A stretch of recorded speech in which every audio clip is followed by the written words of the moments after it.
30/5/24 പ്രഭാതമുരളി ബാബ്ദാദ മധുബൻ.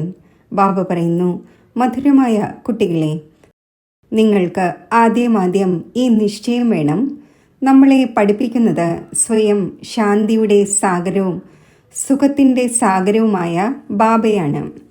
ഏതെങ്കിലും മനുഷ്യന് ആർക്കും സുഖവും ശാന്തിയും നൽകുവാൻ സാധിക്കില്ല. ചോദ്യം: ഏറ്റവും ഉയർന്ന ലക്ഷ്യം ഏതാണ്? ആ ലക്ഷ്യം നേടാനുള്ള പുരുഷാർത്ഥം എന്താണ്? ഉത്തരം: ഒരു ബാബയുടെ ഓർമ്മ ഉറച്ചതാകണം. ബുദ്ധി മറ്റൊരു ഭാഗത്തേക്കും പോകരുത്. ഇത് ഉയർന്ന ലക്ഷ്യമാണ്. ഇതിനു വേണ്ടി ആത്മാഭിമാനി ആകുന്നതിൻ്റെ പുരുഷാർത്ഥം ചെയ്യേണ്ടി വരും. എപ്പോൾ നിങ്ങൾ ആത്മാഭിമാനിയായി മാറുമോ, അപ്പോൾ എല്ലാ വികാരി ചിന്തകളും ഇല്ലാതായിക്കൊള്ളും. ബുദ്ധിയുടെ അലഞ്ഞു തിരിയൽ സമാപ്തമാകും. ദേഹത്തിൻ്റെ ഭാഗത്തേക്ക് ദൃഷ്ടി തീർത്തും പോകരുത്. ഇതാണ് ലക്ഷ്യം. ഇതിനു വേണ്ടി ആത്മാഭിമാനി ഭവ. ഓം ശാന്തി. ആത്മീയ കുട്ടികളെ പ്രതി ആത്മീയ പിതാവിരുന്ന് മനസ്സിലാക്കിച്ചു തരുന്നു. ഇദ്ദേഹത്തെ, അതായത് ബ്രഹ്മബാബയെ, ആത്മീയ പിതാവ് എന്ന് പറയുകയില്ല. ഇന്നത്തെ ദിവസത്തെ സദ്ഗുരുവാർ എന്ന് പറയുന്നു. ഗുരുവാർ എന്ന് പറയുന്നത് തെറ്റാണ്. സദ്ഗുരുവാരാണ്. ഗുരുക്കന്മാരാണെങ്കിൽ വളരെയധികമുണ്ട്. സദ്ഗുരു ഒന്നേ ഉള്ളൂ. ധാരാളം പേർ സ്വയം തന്നെ ഗുരുവെന്നും പറയുന്നു, സദ്ഗുരു എന്നും പറയുന്നു. ഇപ്പോൾ കുട്ടികളായി നിങ്ങൾ മനസ്സിലാക്കുന്നു, ഗുരുവും സദ്ഗുരുവും തമ്മിൽ വ്യത്യാസമുണ്ട്. സത് എന്നാൽ ട്രൂത്ത്, സത്യം എന്ന് ഒരേ ഒരു നിരാകാരനായ ബാബയെ തന്നെയാണ് പറയുന്നത്, മനുഷ്യനെ അല്ല. സത്യമായ ജ്ഞാനം ഒരേ ഒരു തവണ ജ്ഞാനസാഗരമായ ബാബ വന്ന് നൽകുന്നു. മനുഷ്യന് ഒരിക്കലും മനുഷ്യർക്ക് സത്യമായ ജ്ഞാനം നൽകാൻ സാധിക്കില്ല. സത്യം ഒരേ ഒരു നിരാകാരമായ പിതാവ് തന്നെയാണ്. ഇദ്ദേഹത്തിൻ്റെ നാമം ബ്രഹ്മാവാണ്. ഇദ്ദേഹത്തിന് ആർക്കും ജ്ഞാനം നൽകാൻ സാധിക്കില്ല. ബ്രഹ്മാവിൽ ജ്ഞാനം യാതൊന്നും ഉണ്ടായിരുന്നില്ല. ഇപ്പോഴും പറയും, ഇദ്ദേഹത്തിൽ മുഴുവൻ ജ്ഞാനവുമില്ല. സമ്പൂർണ്ണ ജ്ഞാനം ജ്ഞാനസാഗരമായ പരംപിത പരമാത്മാവിൽ തന്നെയാണുള്ളത്. ഇപ്പോൾ സ്വയം തന്നെ സദ്ഗുരു എന്ന് പറയാൻ സാധിക്കും വിധത്തിൽ ഒരു മനുഷ്യനുമില്ല.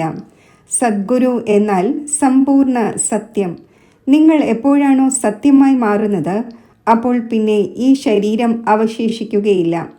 മനുഷ്യനെ ഒരിക്കലും സദ്ഗുരു എന്ന് പറയാനാകില്ല. മനുഷ്യനിൽ ചില്ലി കാശിൻ്റെ ശക്തി പോലുമില്ല. ഇദ്ദേഹം സ്വയം പറയുന്നു, ഞാനും നിങ്ങളെപ്പോലെ മനുഷ്യനാണ്. ഇതിൽ ശക്തിയുടെ കാര്യമൊന്നും വരിക സാധ്യമല്ല. ഇത് പിതാവാണ് പഠിപ്പിക്കുന്നത്, അല്ലാതെ ബ്രഹ്മാവല്ല. ബ്രഹ്മാവും ആ ഒന്നിൽ നിന്നും പഠിച്ച ശേഷം പഠിക്കുന്നു. നിങ്ങൾ ബ്രഹ്മകുമാർ കുമാരിമാർ എന്ന് വിളിക്കപ്പെടുന്നവരും പരംപിത പരമാത്മാവായ സദ്ഗുരുവിൽ നിന്നാണ് പഠിക്കുന്നത്. നിങ്ങൾക്ക് ആ ഒന്നിൽ നിന്നും ശക്തി ലഭിക്കുന്നു.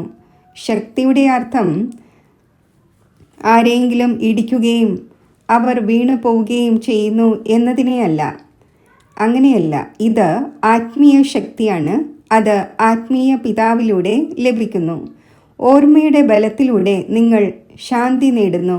പഠനത്തിലൂടെ നിങ്ങൾക്ക് സുഖം ലഭിക്കുന്നു. ഏതുപോലെ മറ്റു ടീച്ചേഴ്സ് നിങ്ങളെ പഠിപ്പിക്കുന്നു, അതേപോലെ ബാബയും പഠിപ്പിക്കുന്നു. ഇദ്ദേഹവും പഠിക്കുന്നു, സ്റ്റുഡൻ്റാണ്. ദേഹധാരികൾ ആരെല്ലാം ഉണ്ടോ അവരെല്ലാം സ്റ്റുഡൻസ് ആണ്. ബാബയ്ക്കാണെങ്കിൽ ദേഹമില്ല. ആ ഒന്ന് നിരാകാരമാണ്. ആ ഒന്ന് വന്ന് പഠിപ്പിക്കുന്നു. ഏതുപോലെ മറ്റു സ്റ്റുഡൻസ് പഠിക്കുന്നു, അതേപോലെ നിങ്ങളും പഠിക്കുന്നു. ഇതിൽ പ്രയത്നത്തിൻ്റെ കാര്യമില്ല. പഠിക്കുന്ന സമയം എപ്പോഴും ബ്രഹ്മചര്യത്തിൽ കഴിയുന്നു. ബ്രഹ്മചര്യത്തിൽ പഠിച്ച് എപ്പോഴാണോ പൂർത്തിയാക്കുന്നത്, അപ്പോൾ പിന്നീട് വികാരത്തിൽ വീഴുന്നു. മനുഷ്യൻ മനുഷ്യനായി തന്നെ കാണപ്പെടുന്നു. ഇത് ഇന്നയാളാണ്, ഇദ്ദേഹം LLB ആണ്, ഇദ്ദേഹം ഇന്ന ഓഫീസറാണ് എന്നെല്ലാം പറയും. പഠനമനുസരിച്ച് ടൈറ്റിൽ ലഭിക്കുന്നു. മുഖം അത് തന്നെയാണ്. ആ ഭൗതിക പഠനത്തെക്കുറിച്ച് നിങ്ങൾ അറിയുന്നുണ്ട്. സാധു സന്യാസിമാരും മറ്റും ഏതെല്ലാം ശാസ്ത്രങ്ങൾ പഠിക്കുകയും പഠിപ്പിക്കുകയും ചെയ്യുന്നു, അതിൽ മഹത്വമൊന്നുമില്ല. അതിലൂടെ ആർക്കും ശാന്തി ലഭിക്കുക സാധ്യമല്ല. സ്വയവും ശാന്തിക്ക് വേണ്ടി തിക്കും തിരക്കും കൊള്ളുന്നു. കാട്ടിൽ അഥവാ ശാന്തി ഉണ്ടായിരുന്നുവെങ്കിൽ പിന്നെ തിരികെ എന്തിനു മടങ്ങുന്നു? മുക്തി ആരും നേടുന്നതേയില്ല. നല്ല നല്ല പ്രസിദ്ധരായ രാമകൃഷ്ണ പരമഹംസൻ തുടങ്ങി ആരെല്ലാം ജീവിച്ചിരുന്നിട്ട് പോയോ അവരും എല്ലാം പുനർജന്മം എടുത്തെടുത്ത് താഴേക്ക് തന്നെയാണ് വന്നിരിക്കുന്നത്. മുക്തിയും ജീവൻ മുക്തിയും ആരും നേടുന്നില്ല. തമോ പ്രധാനം ആവുക തന്നെ വേണം. ഒന്നും കാണപ്പെടുന്നില്ല. ആരോടെങ്കിലും ചോദിക്കൂ, നിങ്ങൾക്ക് ഗുരുവിൽ നിന്നും എന്താണ് ലഭിക്കുന്നത്? അപ്പോൾ പറയും ശാന്തി ലഭിക്കുന്നു. പക്ഷേ ഒന്നും ലഭിക്കുന്നില്ല. ശാന്തിയുടെ അർത്ഥം തന്നെ അറിയുന്നില്ല. ഇപ്പോൾ കുട്ടികളായ നിങ്ങൾ മനസ്സിലാക്കുന്നുണ്ട്, ബാബ ജ്ഞാനത്തിൻ്റെ സാഗരമാണ്. മറ്റേതെങ്കിലും സാധു, സന്യാസി, ഗുരു തുടങ്ങിയവർ ശാന്തിയുടെ സാഗരമാവുക സാധ്യമല്ല. മനുഷ്യന് ആർക്കും സത്യമായ ശാന്തി നൽകാൻ സാധിക്കില്ല. കുട്ടികളായ നിങ്ങൾ ആദ്യം നിശ്ചയം വരുത്തണം, ശാന്തിയുടെ സാഗരം ഒരു ബാബയാണ്. ആ ഒന്ന് നമ്മളെ പഠിപ്പിക്കുന്നു. സൃഷ്ടിയുടെ ചക്രം എങ്ങനെ തിരിയുന്നു അതും ബാബ മനസ്സിലാക്കിച്ചു തന്നു. മനുഷ്യന് ഒരിക്കലും മനുഷ്യർക്ക് സുഖവും ശാന്തിയും നൽകാൻ സാധിക്കില്ല.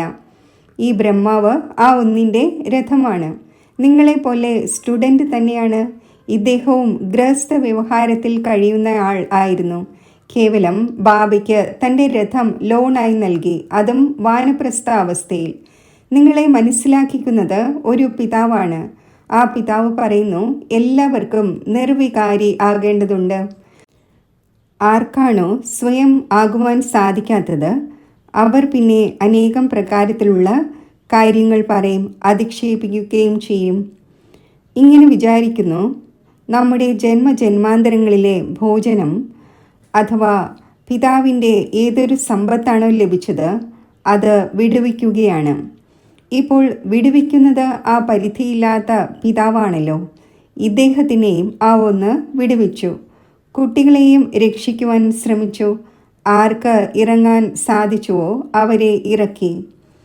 ഇപ്പോൾ കുട്ടികളായ നിങ്ങളുടെ ബുദ്ധിയിലുണ്ട്, നമ്മളെ പഠിപ്പിക്കുന്നവൻ ഏതെങ്കിലും മനുഷ്യനല്ല, സർവശക്തിവാൻ എന്ന് ഒരേ ഒരു നിരാകാരനായ പിതാവിനെയാണ് പറയുന്നത്. മറ്റാരെയും പറയുന്നില്ല. ആ ഒന്ന് നിങ്ങൾക്ക് നോളജ് നൽകിക്കൊണ്ടിരിക്കുന്നു. ബാബ തന്നെയാണ് നിങ്ങളെ മനസ്സിലാക്കിച്ചു തരുന്നത്. ഈ വികാരം നിങ്ങളുടെ ഏറ്റവും വലിയ ശത്രുവാണ്. ഇതിനെ ഉപേക്ഷിക്കൂ. പിന്നെ ആർക്കാണോ ഉപേക്ഷിക്കാൻ സാധിക്കാത്തത് അവർ എത്ര വഴക്കുണ്ടാക്കുന്നു. ചില മാതാക്കളും ഇങ്ങനെയുണ്ട്. അവർ വികാരത്തിൻ്റെ കാര്യത്തിൽ വളരെയധികം ബഹളമുണ്ടാക്കുന്നു. ഇപ്പോൾ നിങ്ങൾ സംഗമയുഗത്തിലാണ്.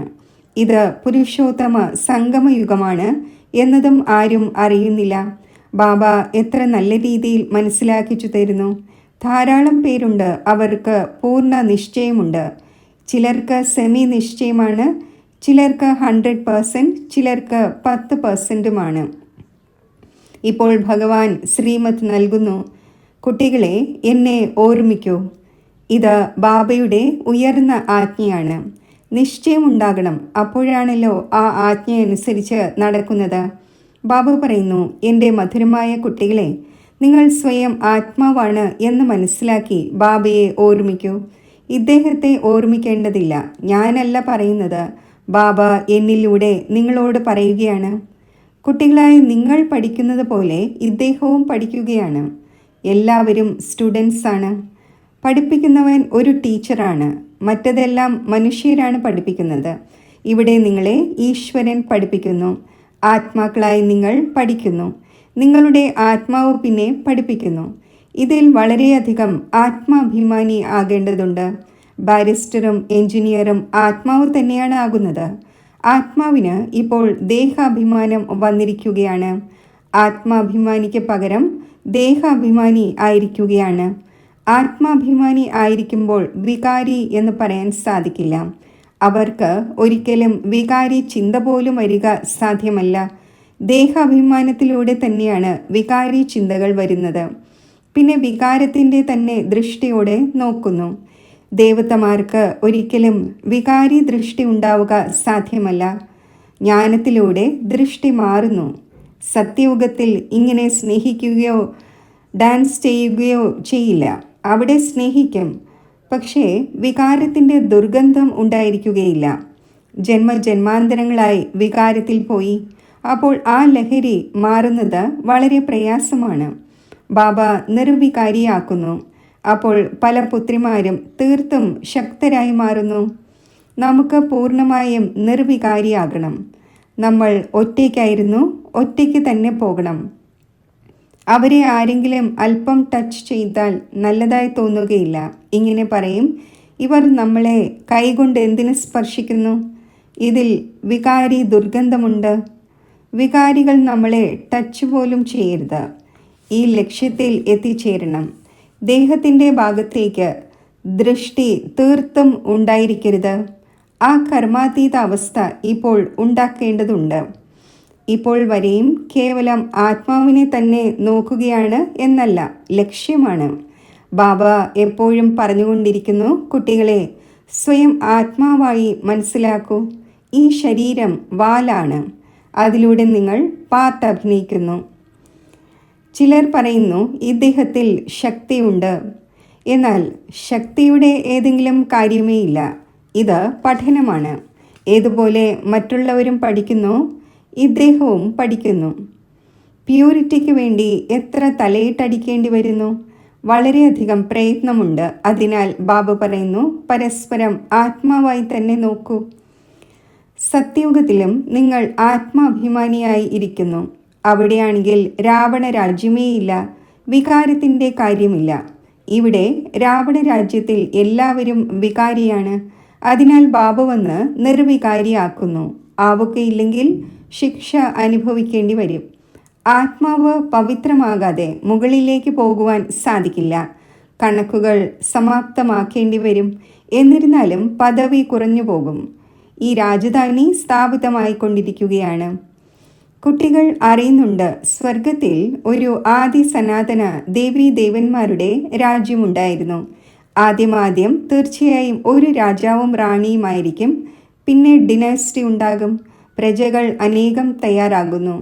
അതിൽ അവസ്ഥകളിൽ വ്യത്യാസമുണ്ടാകും. ആർക്ക് പൂർണ്ണ നിശ്ചയമില്ലയോ അവർക്ക് പൂർണ്ണമായും പഠിക്കുവാനും സാധിക്കില്ല, പവിത്രമാകാൻ സാധിക്കില്ല. പകുതി കൽപ്പമായി പതീതമായി ഇരിക്കുന്നവർക്ക് ഒരു ജന്മത്തിൽ 21 ജന്മത്തേക്ക് പാവനമാവുക എന്നത് ചിറ്റമ്മയുടെ വീട്ടിൽ പോകുന്നത് പോലെയാണോ? മുഖ്യമായ കാര്യം തന്നെ കാമത്തിൻ്റേതാണ്. ക്രോധം തുടങ്ങിയവയുടേത് ഇത്രയുമില്ല. എവിടെയെങ്കിലും ബുദ്ധി പോകുന്നെങ്കിൽ തീർച്ചയായും ബാബയെ ഓർമ്മിക്കുന്നില്ല. ബാബയുടെ ഓർമ്മ ഉറച്ചതാവുകയാണെങ്കിൽ പിന്നെ മറ്റൊരു ഭാഗത്തേക്ക് ബുദ്ധി പോവുകയില്ല. വളരെ ഉയർന്ന ലക്ഷ്യമാണ്. പവിത്രതയുടെ കാര്യം കേൾക്കുമ്പോൾ തീയിൽ എരിഞ്ഞു മരിക്കുന്നു. ഇങ്ങനെ പറയുന്നു, ഈ കാര്യം ഒരിക്കലും ആരും പറഞ്ഞിട്ടേയില്ല, ഒരു ശാസ്ത്രത്തിലുമില്ല. വളരെ പ്രയാസമാണെന്ന് മനസ്സിലാക്കുന്നു. അതാണെങ്കിൽ നിവൃത്തി മാർഗത്തിൻ്റെ ധർമ്മമാണ്, വേറെയാണ്. അവർക്കാണെങ്കിൽ പുനർജന്മം എടുത്ത് വീണ്ടും സന്യാസധർമ്മത്തിലേക്ക് തന്നെയാണ് പോകേണ്ടത്. അതേ സംസ്കാരം എടുത്തുകൊണ്ട് പോകുന്നു. നിങ്ങൾക്കാണെങ്കിൽ വീടും കുടുംബവും ഉപേക്ഷിക്കേണ്ടതില്ല. ഇങ്ങനെ മനസ്സിലാക്കിക്കുന്നു. വീട്ടിലിരുന്നു കൊള്ളൂ. അവർക്കും മനസ്സിലാക്കിച്ചു കൊടുക്കൂ. ഇപ്പോൾ സംഗമയുഗമാണ്. പവിത്രമാകാതെ സത്യയുഗത്തിൽ ദേവതയാകാൻ സാധിക്കില്ല. അല്പമെങ്കിലും ജ്ഞാനം കേൾക്കുന്നുവെങ്കിൽ അവർ പ്രജയായി മാറുന്നു. പ്രജകൾ അനേകമുണ്ടായിരിക്കുമല്ലോ. സത്യയുഗത്തിൽ മന്ത്രിമാരും ഉണ്ടായിരിക്കില്ല. കാരണം ബാബ സമ്പൂർണ്ണ ജ്ഞാനിയാക്കി മാറ്റുന്നു. മന്ത്രിയും മറ്റും വേണ്ടത് അജ്ഞാനികൾക്കാണ്. ഈ സമയത്ത് നോക്കൂ, എങ്ങനെയാണ് പരസ്പരം കൊല്ലുന്നത്. ശത്രുതയുടെ സ്വഭാവം എത്ര കടുത്തതാണ്. ഇപ്പോൾ നിങ്ങൾ മനസ്സിലാക്കുന്നുണ്ട്, നമ്മൾ ഈ പഴയ ശരീരം ഉപേക്ഷിച്ച് പോയി മറ്റൊന്നെടുക്കുന്നു. വലിയ കാര്യമാണോ? അവർ ദുഃഖത്തോടെ മരിക്കുന്നു. നിങ്ങൾക്ക് സുഖത്തോടെ ബാബയുടെ ഓർമ്മയിൽ പോകണം. എത്രത്തോളം പിതാവായ എന്നെ ഓർമ്മിക്കുമോ അപ്പോൾ മറ്റെല്ലാം മറന്നുപോകും. ആരുടെയും ഓർമ്മയുണ്ടായിരിക്കുകയില്ല. എന്നാൽ ഈ അവസ്ഥ ഉണ്ടാകുന്നത് ഉറച്ച നിശ്ചയമുണ്ടാകുമ്പോഴാണ്. നിശ്ചയമില്ലെങ്കിൽ ഓർമ്മയും നിലനിൽക്കുക സാധ്യമല്ല. കേവലം നാമമാത്രമായി പറയുന്നു.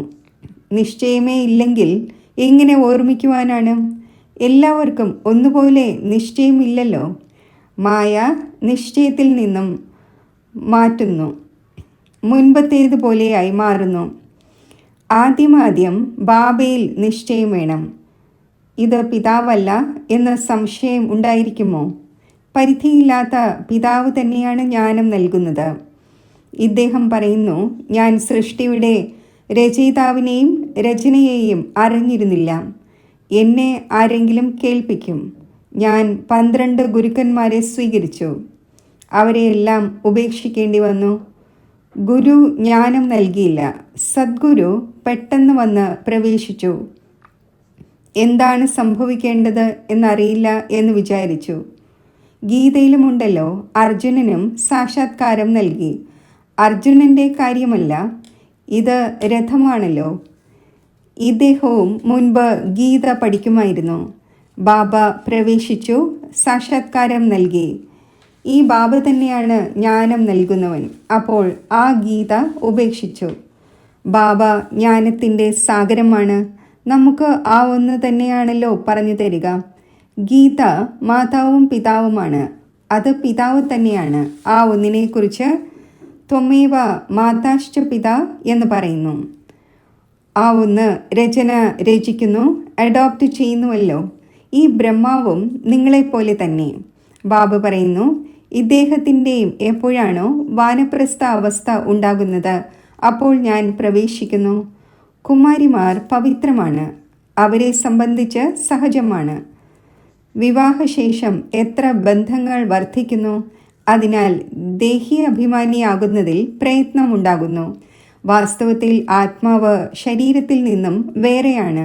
എന്നാൽ പകുതി കൽപ്പം ദേഹാഭിമാനി ആയിരുന്നു. ബാബ വന്ന് അന്തിമ ജന്മത്തിൽ ദേഹി അഭിമാനി ആക്കുന്നു. അപ്പോൾ പ്രയാസം അനുഭവപ്പെടുന്നു. പുരുഷാർത്ഥം ചെയ്ത് എത്ര കുറച്ചുപേരാണ് പാസ്സാകുന്നത്. 8 രത്നങ്ങൾ പുറത്തു വരുന്നു. സ്വയം ചോദിക്കൂ, എൻ്റെ ലൈൻ ക്ലിയർ ആണോ? ഒരു ബാബയെ അല്ലാതെ മറ്റൊന്നും ഓർമ്മ വരുന്നില്ലല്ലോ.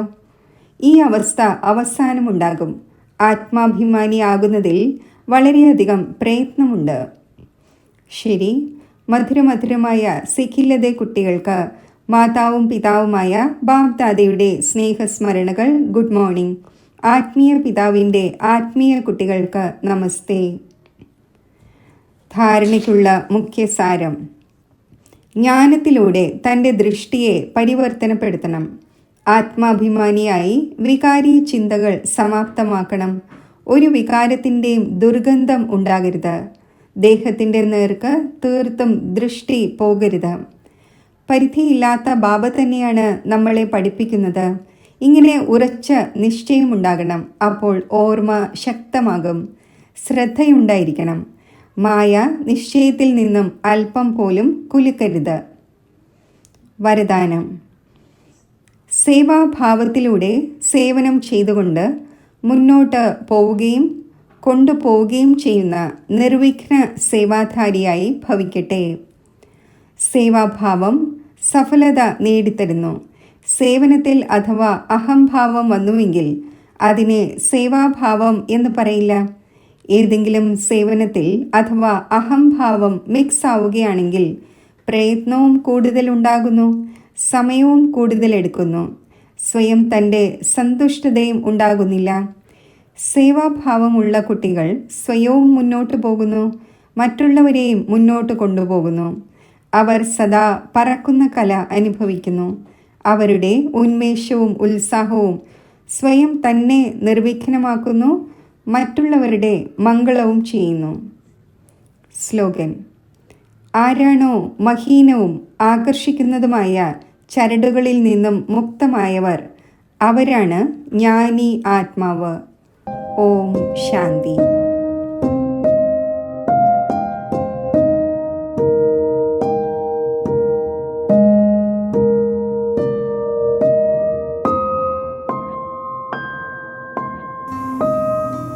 ശാന്തി സാഗരനായ ബാബയുടെ ഓർമ്മയിൽ ശാന്തിധാമമാകുന്ന എൻ്റെ സ്വഗ്രഹത്തിൽ ഏകാഗ്രമായി സ്ഥിതി ചെയ്യവേ ശാന്തതയുടെ ഗഹനമായ അനുഭവം എനിക്കുണ്ടാവുകയാണ്.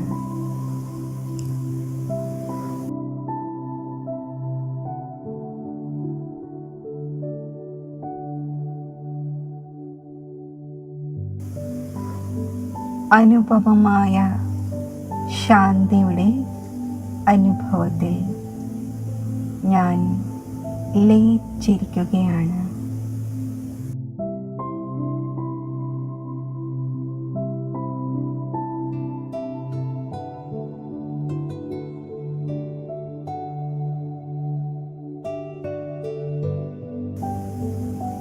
ഈ ഗഹനമായ ശാന്തതയുടെ അനുഭവത്തിലിരിക്കുമ്പോൾ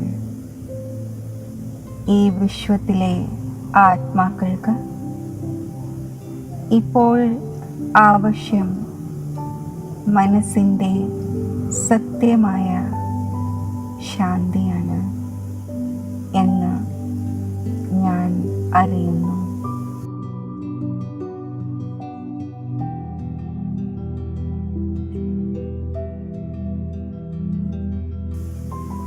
ഞാൻ ശാന്തിയുടെ മഹാദാനിയായി മാറുകയാണ്.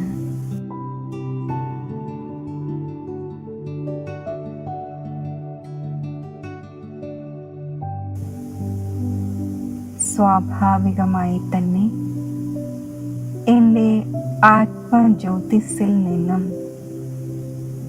ശാന്തിയുടെ കിരണങ്ങൾ വ്യാപിക്കുകയാണ്.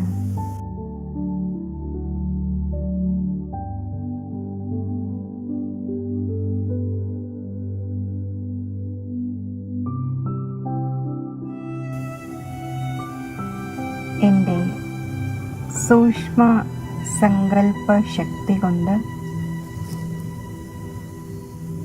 ഈ ശാന്തിയുടെ കിരണങ്ങളെ ഞാൻ വിശ്വത്തിലെ അശാന്തമായ ആത്മാക്കളുടെ നേർക്ക്, ശാന്തിക്ക് വേണ്ടി ദാഹിക്കുന്ന ആത്മാക്കളുടെ നേർക്ക് അയക്കുകയാണ്.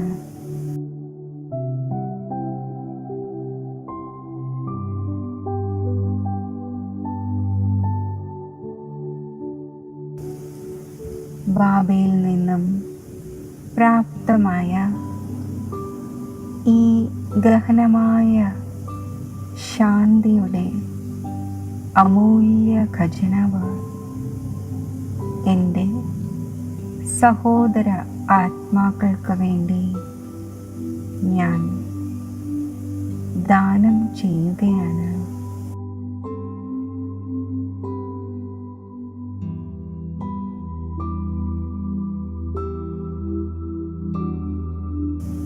ഈ ഗഹന ശാന്തിയുടെ പ്രകാശസ്പർശം ഏൽക്കുമ്പോൾ ആത്മാക്കൾ ശാന്തമായി മാറട്ടെ.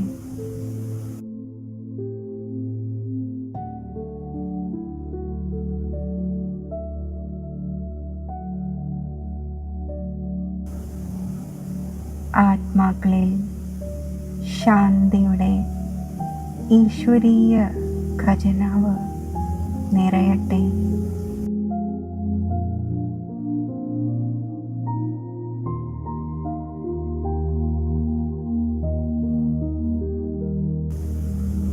അവർ ശാന്തി സമ്പന്നമാകട്ടെ.